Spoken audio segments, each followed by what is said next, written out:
So, Bumblebee blew you up, and Shockwave put you back together. Sort of. I'd say this one's itching for a fight.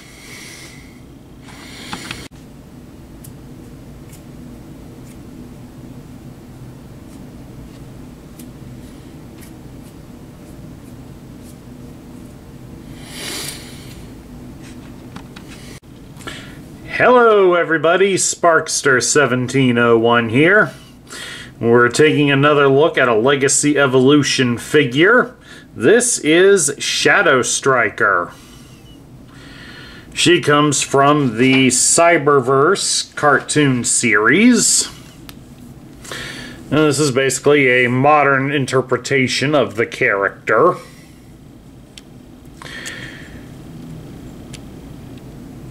She's a female Decepticon who was apparently one of the greatest warriors that they had until she was destroyed in battle by Bumblebee. However, Shockwave was apparently able to recover her and was able to resurrect her by implanting her spark into a less than desirable body,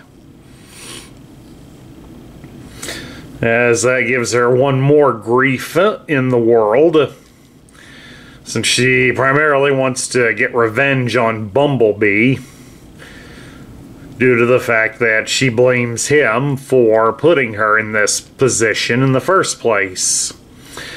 Especially since she also apparently did not ask to be resurrected.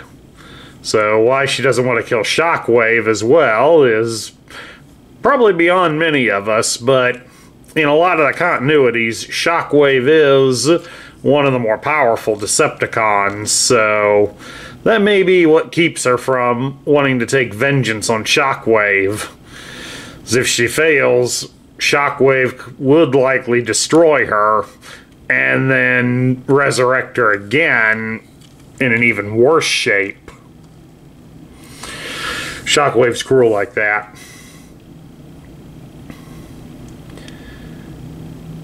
But at any rate, apparently early in development they were going to make Shadow Striker here based on Nightbird. But when they found that they couldn't use the name, the toy was quickly redone to be Shadow Striker.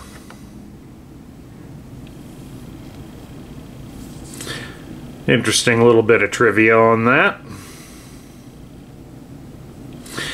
At any rate, let's take a look at some of her accessories, starting with this strange weapon that she has.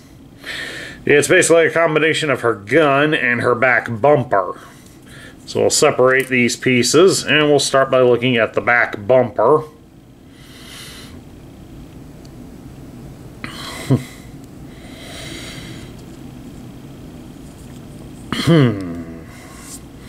They really don't give you much use for this piece beyond just being a clip-on addition to the gun, so it's kind of dumb.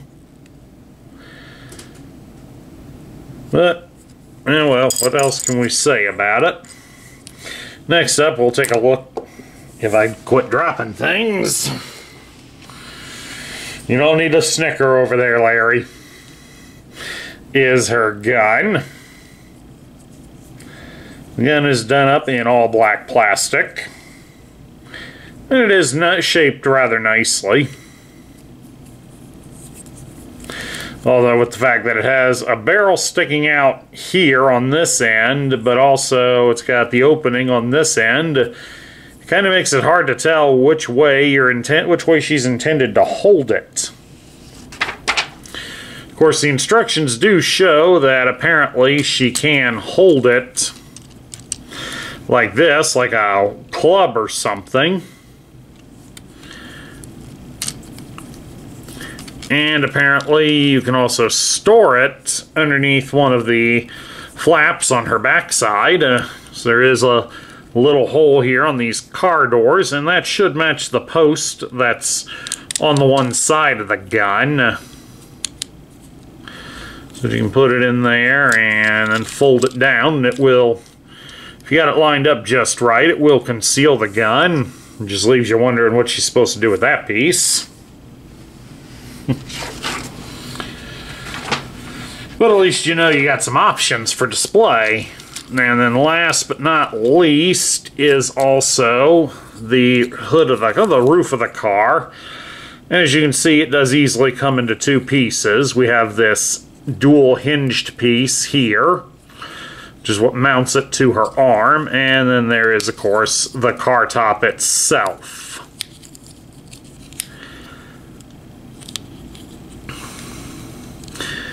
And basically, since it's built as an arm-mounted shield, so it basically gives her something like a riot shield to use with, and that's a pretty cool accessory.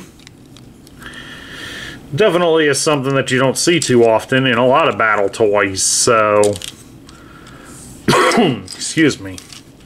So yeah, I like it. At any rate, let's take a look here at her articulation. Yes, there is a reason I put the shield back on. She can turn her head from left to right. You can raise her arms up about so far. And her arms do rotate at the shoulder, but they don't go really all the way. Her kibble gets a lot in the way and restricts how much you can move her arms. You can bend her arm at the elbow 90 degrees, and it does have a swivel at the bicep.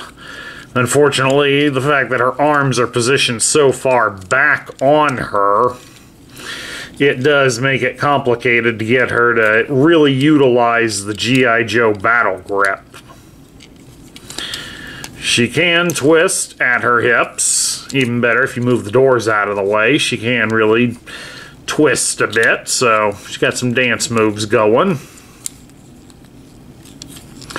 You can spread her legs apart into a full splits. She does have a good thigh cut on going both ways. You can raise her legs at the hip just over 90 degrees, and you can bend her leg at the knee 90 degrees. She also allows for her ankles to come inwards. So you do get a decent amount of articulation with her. Okay, to transform Shadow Striker, you do need to have her shield attached to her. Although I think it gets in the way, but we will transform her with it. The first step is to get the shield extended outward fully, like so. Then you'll raise her arms up at the shoulder so they're sticking out to the sides. Come around behind her and you're going to fold up the doors like so.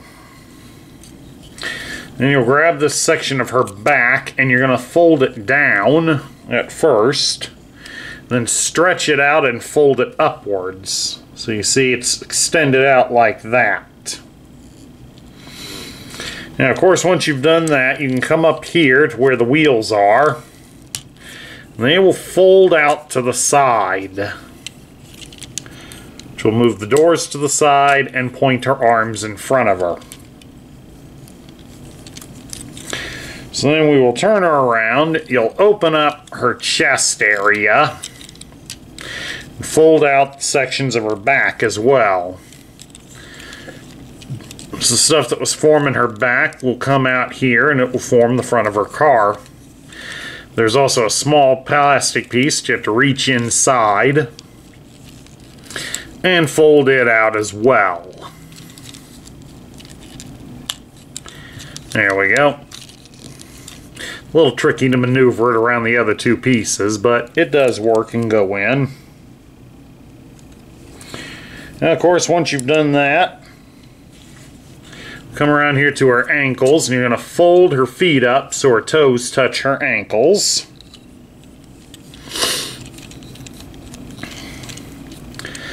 And then, while you're back here, you will bring up her legs.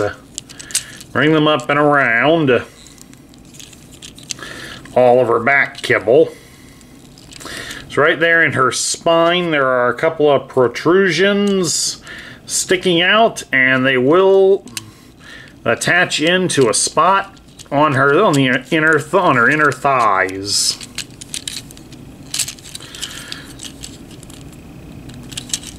Does take a little effort to get it wedged in, especially when you got so many parts all in the same area all at once.